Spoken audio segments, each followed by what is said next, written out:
We're joined by the Executive Director, Saul Levin. Thank you for joining us, Saul.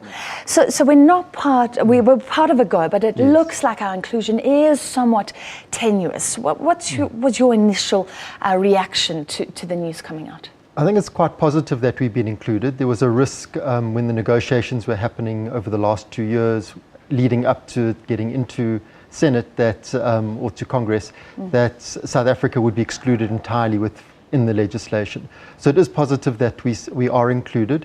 Obviously, there's a very strong lobby, not only the chicken, but also poultry, not only chicken and poultry, but also the pork and the meat associations within the US are concerned about the rules that South Africa has on our imports of those products. So they've raised those issues quite strongly, and they have kept those measures alive, obviously with their representatives. But what it means is that there's going to be a thorough review, and it gives us an opportunity to engage on the issues fully. And but the positive thing is that we are still part of the benefits of the Act. And another very important positive is that the Act is now extended for 10 years. Although African countries in the negotiations process up to it, we're looking at 15 years. The 10 years is a lot longer than has been in the past, which gives a signal to companies that want to invest in AGOA beneficiaries that they are able to put in long-term investment and get a return on that investment. So we have been singled out, though, with these reviews that can take place. Is there a possibility, in your mind, that we could get kicked out in future? I mean, it's there, and obviously we are mentioned several times in the Act, in the way it's been drafted, and I think we're the only country that is specifically mentioned in that way.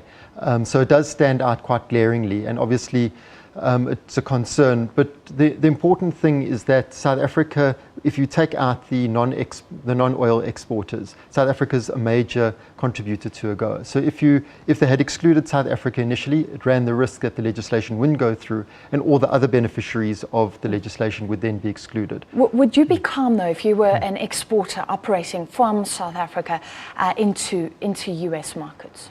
With all these outstanding issues, it's not only chicken, like you said. Yeah, I mean, it is a concern, but I think once the review is done, then it does give clarity. It also means that until the review is completed, South Africa will then be part of AGOA, which was due to come to an end in September.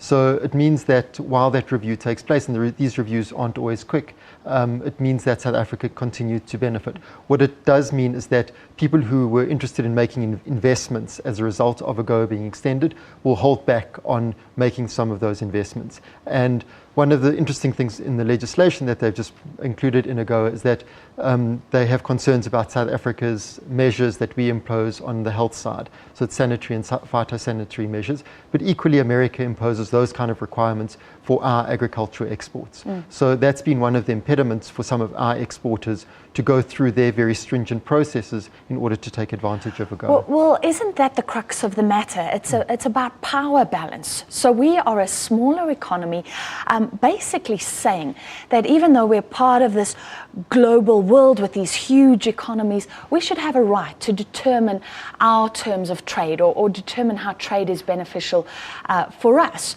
Looking at the outcome of this, does it look like South Africa does have a bit of leeway to do that, or is this the litmus test and we actually don't have much strength to make that assertion? It's a good point, because South Africa is fighting for its space within the global trade environment. In 1994, we agreed to a lot of concessions as part of the Uruguay round of trade agreements, and we lowered our tariffs quite dramatically.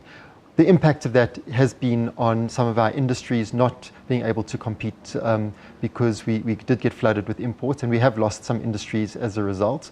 But as we've been trying to claw back and grow our industry, so we do need some of these protection measures. So there's always the trade-off between how do we benefit local jobs on the one hand in the poultry and pork and beef industry, and how do we also try and create export opportunities in the autos industries. So there are trade-offs here. The biggest contributors to AGOA, and from research that we've done, are the auto sector, the citrus sector, the wine and grape producers, and some of the other agricultural products. So those are the sectors that would stand to lose the most.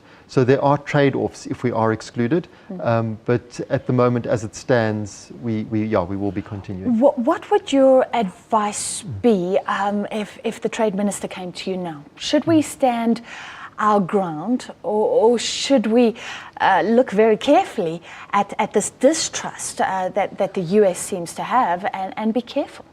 The US is an important trading partner for us, but it's not our most important trading partner. So if we look at what's happening in terms of the growth with our trade with the rest of Africa, that has grown significantly over the last couple of years and is at the point where it's almost the same as our trade with America.